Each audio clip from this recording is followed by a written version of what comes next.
Thank you, Chairman Aguilar. Omaha, Nebraska is the 6th largest city in America led by a Republican. And last night, in a stunning upset, Democrats flipped that seat from red to blue. I want to congratulate Mayor-elect John Ewing Jr., who's going to be the new mayor of Omaha, Nebraska. We also know that voters are very angry at Republicans who continue to enable Donald Trump's harmful policies, and the Republican mayor in this case aligned herself completely with Donald Trump, and the voters spoke out in Omaha, and now we have a Democratic mayor-elect. I also want to talk about now the Qatari luxury palace in the sky gift to Donald Trump. There is no such thing as a free palace in the sky. What do foreign countries want when they give massive amounts of money and other gifts to the president? Donald Trump should reject this gift of the luxury palace in the sky, Boeing 747, completely and righteously. Because we are the United States of America, we don't need gifts from foreign countries. We can build our own very impressive Air Force One. We don't need to fly a Qatari plane around as our Air Force One. That's also un-American.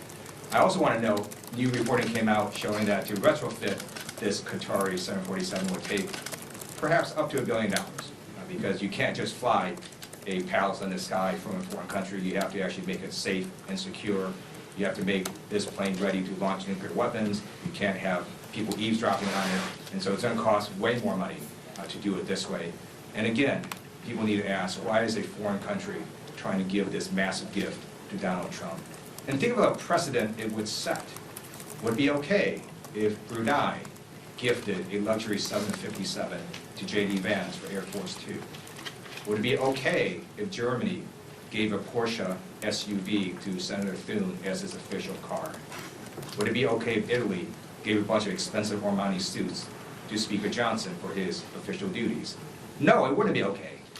Also, because the Constitution says you can't do this. It requires congressional approval for the president to accept a gift of this size.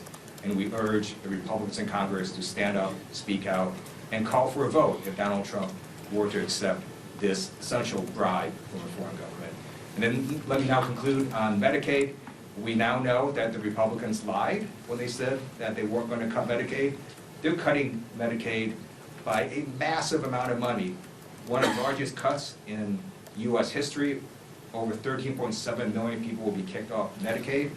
I also know that two-thirds of nursing home patients rely on Medicaid. This is also going to close down rural hospitals.